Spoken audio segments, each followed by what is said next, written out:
to my talk series English with Purpose. I'm Vera, or the Mindful English Language Coach, and I empower professionals to find their unique and confident voice in English.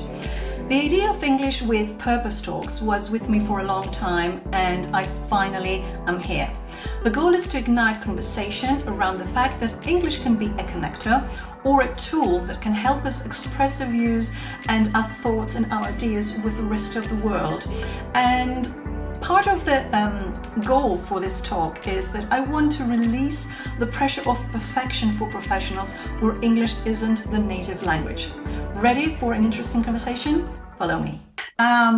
Today we are going to discuss about how people feel when they have to use storytelling to express who they are.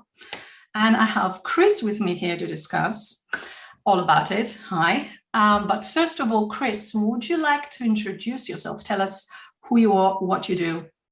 Thank you very much for having me. That's a pleasure.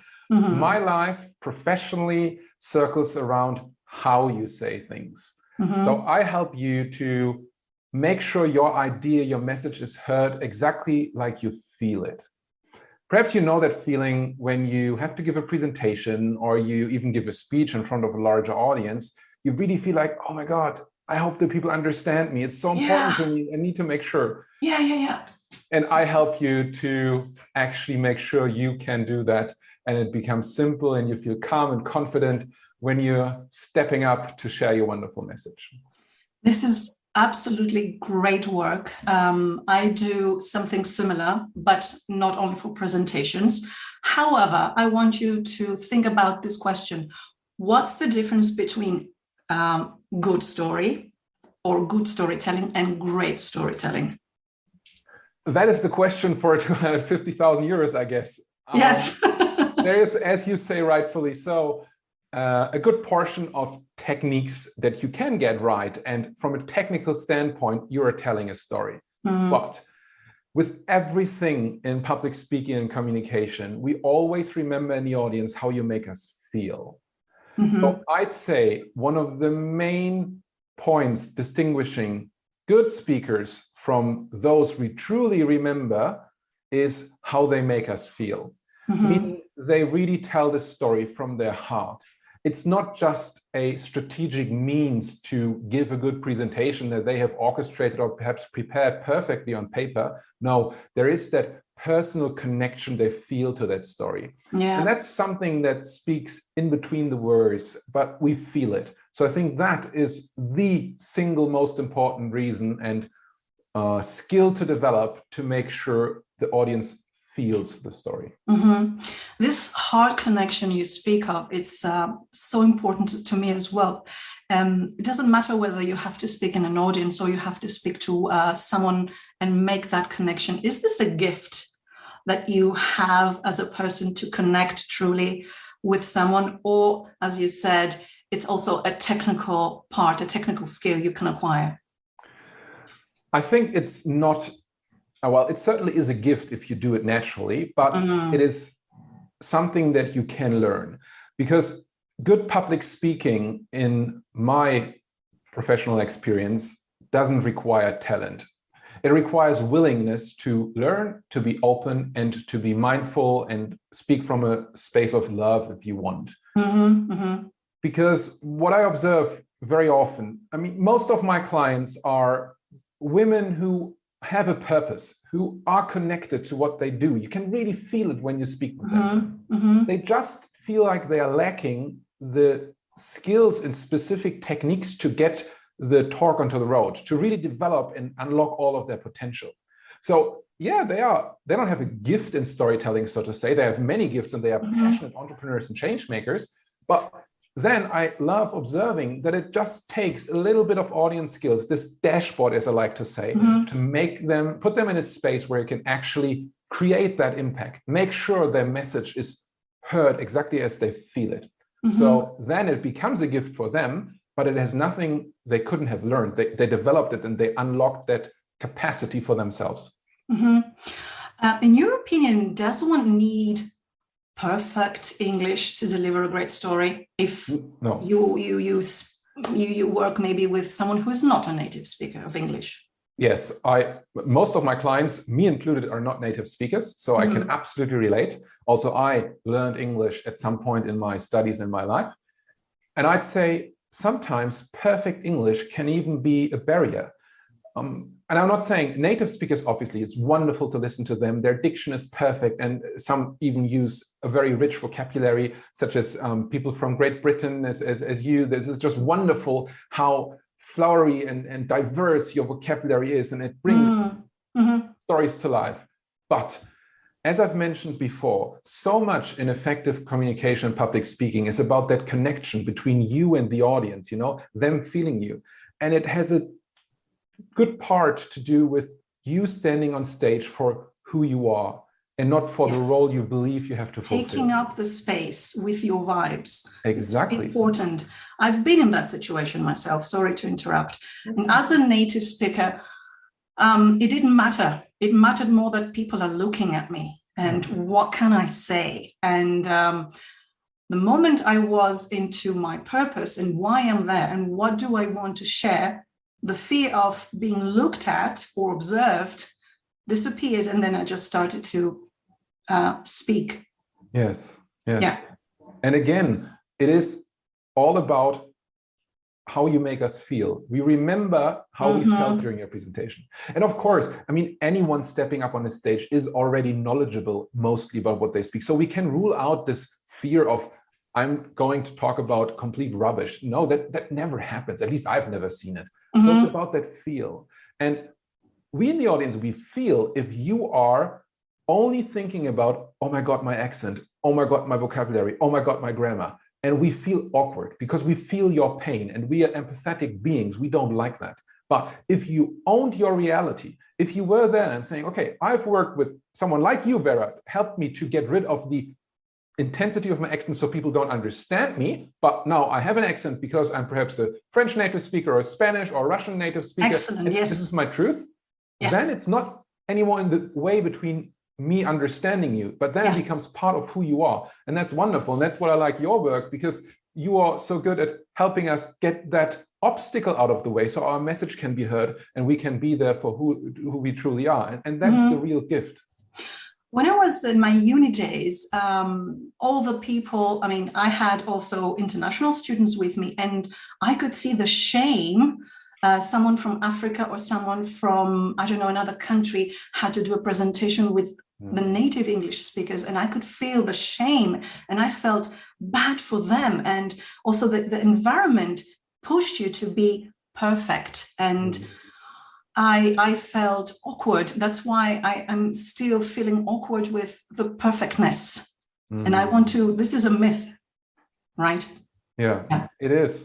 It is, and it all comes from our desire to be understood. And if we are surrounded by these seemingly perfect speakers, just because it's their mother tongue, as much as we would be perfect in our mother tongue, we feel like they are always being understood and we aren't. And that's something that triggers us old belief systems, which is uncomfortable.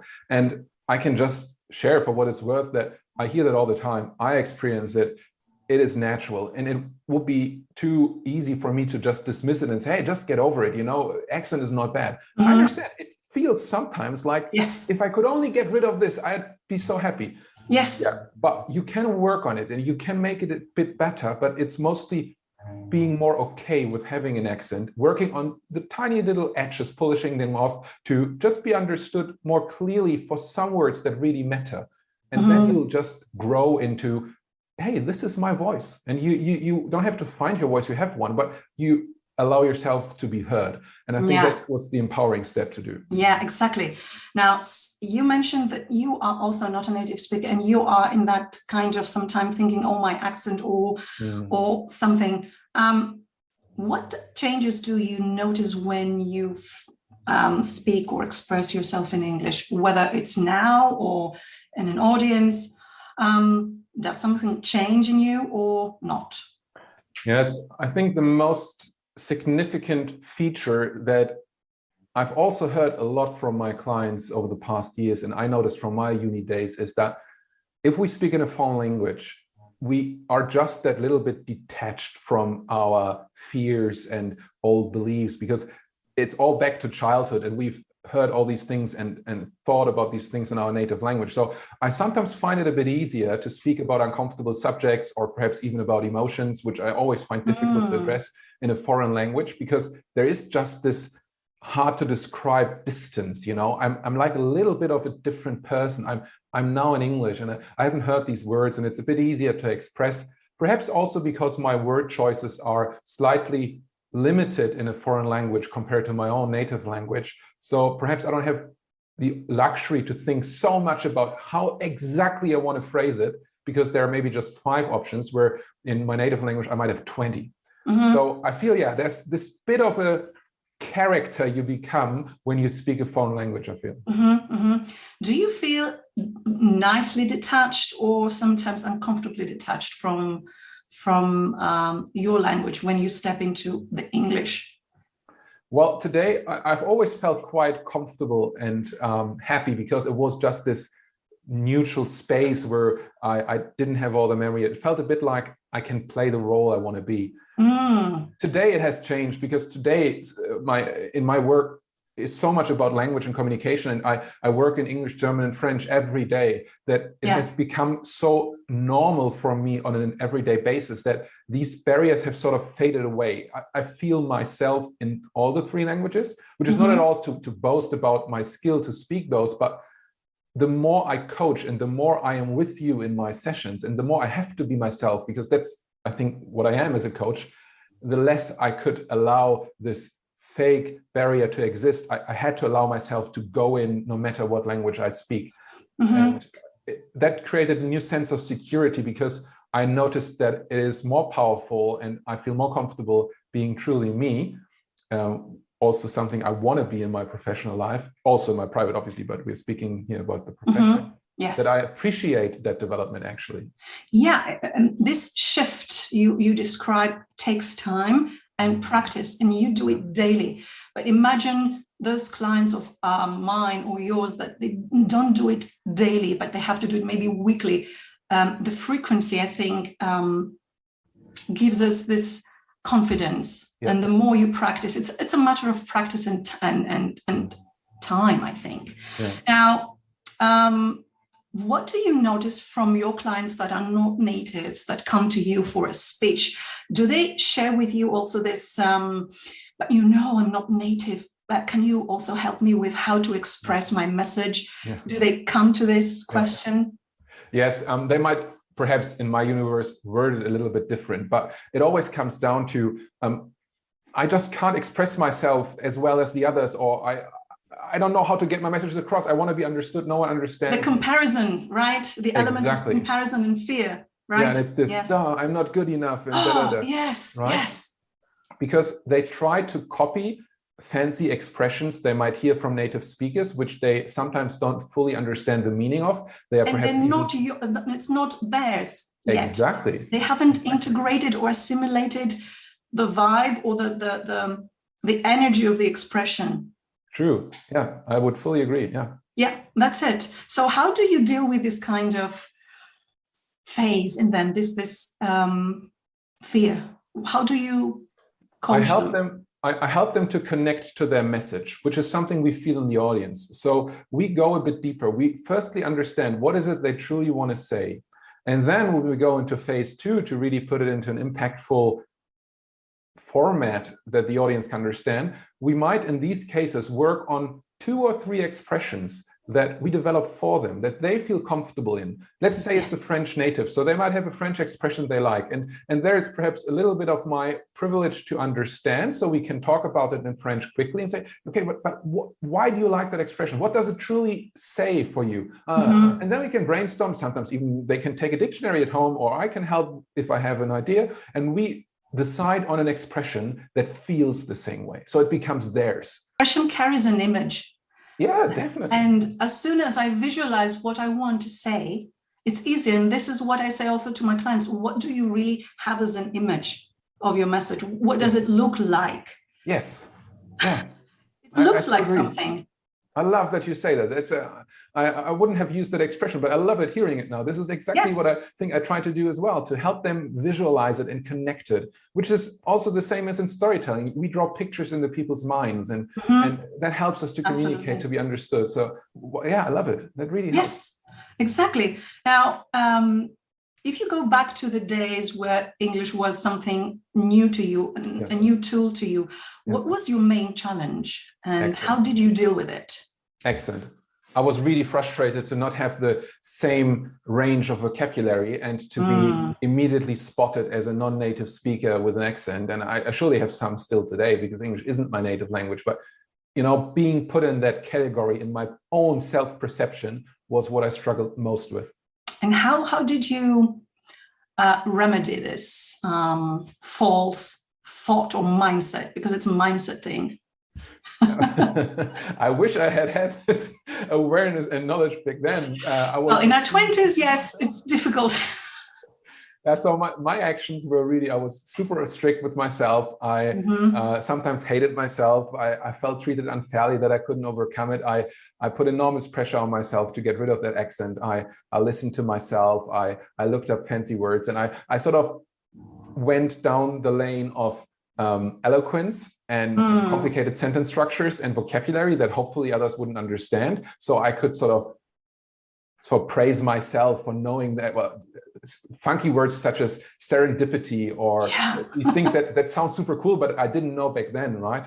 And that I think the average non-native speaker in the corporate world might not use it on a daily basis. So I went into those, and I watched a lot of American TV shows and so on to copy the accent and to get rid of mine, but not a mindful strategy. Yes, no. I think it's the same for me in German. In a way, I'm listening, I'm watching, but when it comes to put everything into practice, I am still blocked in. But it's not the vocabulary; it's more the mindset of, this is a rigid language, the construction. I don't have the freedom. For me, it's the freedom. And I'm trying now to break that mindset. Now, since I have you here, I want to know your top 3 tips for a great presentation, speech, and ultimately storytelling. If someone is watching us today and needs these 3 tips to start, what are these? Now, that's a wonderful question. Let me start with one that might sound a bit complex, but is actually, in my view, the ultimate key. We are programmed, especially in this Switzerland, Germany area, where usually we are quite advanced in education and so on. We grow up with a desire to explain everything correctly, to be understood. So we observe speakers go on and on forever because they are subconsciously chasing that feel of, oh, now I'm sure my audience has understood everything. I've explained it correctly. I've done it correctly. Yeah. Unfortunately, this is something you can never achieve. So you go into this downward spiral where your subconscious, your old beliefs force you to continue speaking forever because you so desire that feeling. So my number 1 tip is know this. I'm not saying just stop, because that is impossible. Have the awareness of it. Yeah. Be aware of it. And then storytelling, which is just inviting the people in, sharing how you feel about the topic, what it does to you, instead of correctly explaining everything, is a double win for you. Because firstly, it will take you much less time and you feel much sooner this comfort of, hey, the audience is with me. Yeah. And secondly, it creates a lot more on the feeling side. So the audience remembers what you said more easily because you made them feel what you feel about the subject. Yes. So that's my number 1 tip. Quit explaining everything correctly. Just know that it won't work, but it's human to want this. I have it in every workshop. Everybody, me too, as a coach, have to explain, right? Right. And give storytelling, even in its purest form. You don't have to do all the technical things right, but it's more about sharing a moment of how this feels to you. Number 1 tip. Number 2 tip, prepare. You have to prepare for successful speeches and presentations. Now, if you work in an office and your week is characterized by speeches, I'm not saying prepare for every speech as intensely and comprehensively as I would coach you to do. But maybe there'll be 1 or 2 speeches per month that really count. With those people who you want you to notice, watch, prepare those. And don't change your presentation the night before. 80% of your success is your speech being in the long-term memory. So you have concentration capacity available while you're speaking to smile, to breathe. Absolutely. Right? And to be with the audience. Again, they remember how you make them feel. If I have a nervous wreck in front of me, breathing here, trying to not look anyone into the eye, I will remember that 10 times more than what the nervous bird in the room. Exactly. Right? Yes. Right? It is it affects the room. It's contagious. Absolutely. So, yes. That's something. And the third tip, I could say a million things, but I just say less is more. I agree. Say 3 things calmly, well prepared and thought through that are meaningful to the audience, and leave it with that, than saying 5 things because you know 5 things and you're an expert. That feels forced. This is what people remember. Wow, she's so competent. She's so calm. It seems so easy to her. How does she do it? Have her run next week's meeting. I think it's also a little of a cultural element or thing. When I work with people from, let's say, Brazil, they have this tendency to use a lot of words to describe what they want to say. And then I say, I think you're going around the finger, but you're not talking about the finger. Yeah. And when I say that, they feel like, oh, yeah, how can I say what I want to say with 10 words or 12 words? And this is exactly, I agree with you. Yeah. Now we're talking a lot about expressing ourselves and sharing our message. But to wrap this up, how do you treat silence or silent moments during a conversation? Because this is a question I get asked a lot. Do I have to speak now? Do they understand me? Do they hate me? Why this guy is silent? And now we're supposed to have a conversation. How do you treat silence?